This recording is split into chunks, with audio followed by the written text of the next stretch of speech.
What's up, YouTube? It's your boy Rex Righteous, and I'm back with another rap rant. Alright, so I'm basically giving you my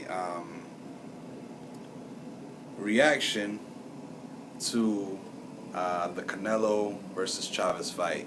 I know it's a little late, but hey, you're getting something out of me.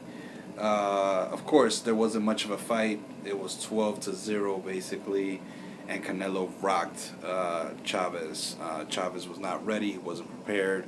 I've watched a lot of the interviews already on Chavez Jr. on what he expected and what didn't happen and what happened, and basically he wasn't prepared. He didn't have enough to get in the ring and fight with energy.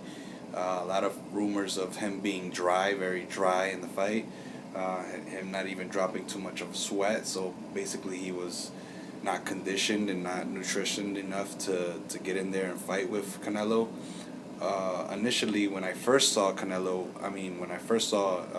Chavez Jr. in the ring, I thought that, wow, this could be an explosive fight because of the height difference, and I saw that Chavez was, slimmer. So from the eye test, it looked like Chavez could do something. But when Canelo started to connect, that's when it went all downhill, because it just worsened Chavez Jr.'s energy, and it hurt him to gather up any energy to punch Canelo. And every time he punched him, he looked very tired. He looked kind of timid, and he didn't know really what to do. He had no game plan, and if he did, he threw it out the window.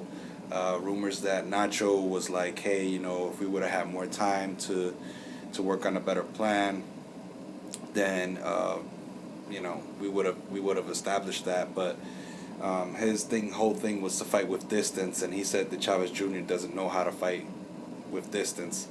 So it was obvious in the fight that that Chavez was trying to fight to the body, and more of the Mexican style, where you hunch in and you just try to go in and you brawl, and it didn't work, and it made Chavez very scared, basically, of what's it called, trading shots. So that's my take on it. I wasn't that impressed with the whole night. Most of the fights were kind of mediocre. I liked the Lucas Matesi fight. That one was good. Some of the other fights were okay, and I didn't really watch the preliminary, but I did watch David Lemieux. I watched Lucas Matesi versus Emmanuel Taylor, R.I.P. Stewart, Emmanuel Stewart, and I wasn't that impressed. But like I said, I did like what Lucas did and what he showed. Diaz, he looked good. No, I can't really say much for him. It was a decent fight, and that's all I have to say, folks. And if you're looking to see what I have to say about the whole intro thing and how people are saying that it could be fixed, I don't know. I want to know what you guys think. You let me know. Do you think the whole thing was fixed? People are saying that it was a long commercial for Triple G versus Canelo.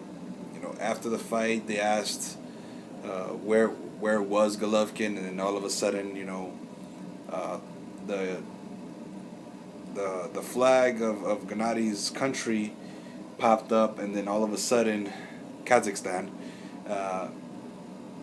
They started playing a movie, and then out comes Triple G, and it's very WWE-ish, and he steps into the ring, and he starts to talk to Canelo, and then they start to let people know, hey, there's an announcement. The announcement is, we've got everything signed, and we want you guys to show up.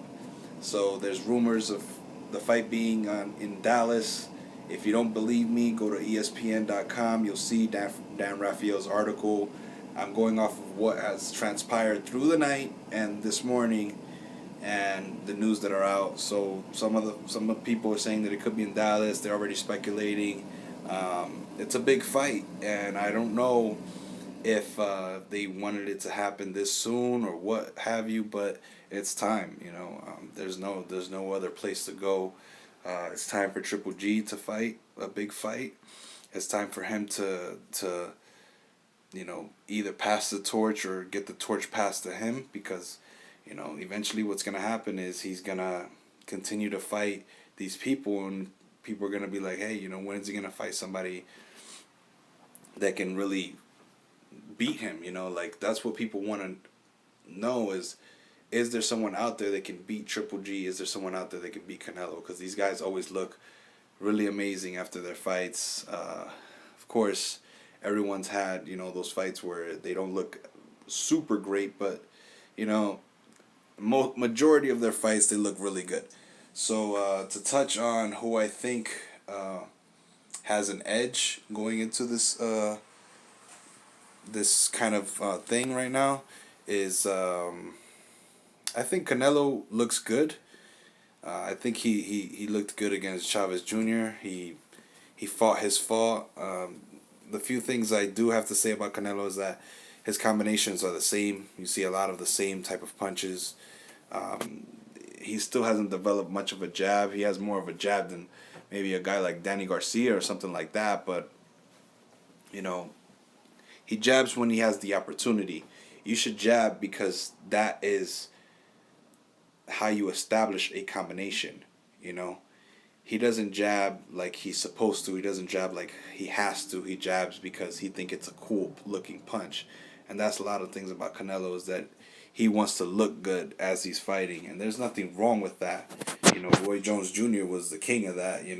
Muhammad Ali was the king of that. But you got to knock these guys out. You got to knock them down in order for everybody to think that you are awesome and you are cool when it comes to fighting. So, the fact that he didn't knock out Chavez Jr. is kind of like a blemish for this hype for the fight, but it's not a weakness, if you know what I mean. So I think it would have looked better if he would have knocked him out or TKO'd Chavez Jr. and then Triple G steps in and he's like, yeah, now what? Now what you gonna say?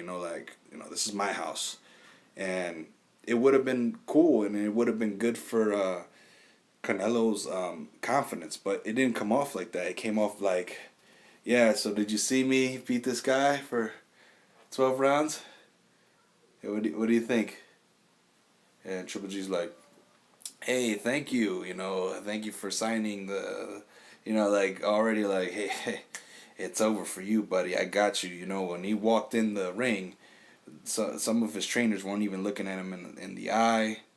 They were kind of like, damn, are we gonna fight right now? Like, and I don't know. I think Triple G still could lose. He could still lose. You know what I mean? It's a boxing match. I'm not trying to overhype it, but I'm just giving you my perspective of how I saw the fight. And how I saw the aftermath, and Max Kellerman asking questions that it was kind of lame for him to go back and forth, talking about the past and stuff like that. It's like, dude, they already signed the fight, just, it would have been nice if he would have just asked him, how does your style meet against Triple G style, and to give you a quick breakdown on who I might choose or where I might lean towards is, like, as I was saying, that, Canelo doesn't have much of a jab. And if Triple G can still learn from the Jacobs fight, he can dominate Canelo in many senses. And I don't think that Canelo can do what Jacobs does. I don't know. I don't think he can get on his bike like he does with Jacobs. But they have a lot of time to go. September is pretty far from now. It's a good distance. And you never know. Who knows what Canelo can develop in his tool bag. Looks like his trainers are really good, and they always look like they have quality stuff in their gym. Canelo looks like he's a super huge student of the game, and they're going, into war when it comes to, who's going to be the champion, because this is it right here. It doesn't get bigger. This title wise and everything wise, this is almost, when it comes to accolades and belts and lineage and all that stuff, this fight is almost as big as Joshua versus Klitschko, if not more, because there's more titles and more thing. There's more stuff at stake. So Canelo, if he loses, the stock goes down. This guy's 26, 27 years old. It's completely different. That's what I'm saying. I think there's more pressure on those two fighters than Joshua Klitschko, because obviously Klitschko, if he lost, he's still gonna make millions, and there's still rumors of him even still fighting because he has contracts with all these other TV advertisements and stuff like that. Germany, hella dollars for Klitschko. So that's my take. I would love to see what happens. As I said, I'm leaning towards Triple G, but who knows? And there's a lot to speculate from here till September. So that's my take on that. Hope you guys enjoyed this weekend, and many more fights to come. Felix Diaz versus Terrence Crawford, Kell Brook, many more fights, man. So stay tuned. It's your boy Rick's Righteous, and I will be dropping an All Eyes on Raph episode, which is like a 20-minute video, usually roughly around that time. So stay tuned. I'll be back reporting more on the fights. So just want to say this, man. You guys comment, share, like, and let me know what you guys think between who fights who. Canelo versus Triple G. What do you guys have? What is your prediction? And let's keep boxing alive, man. Peace.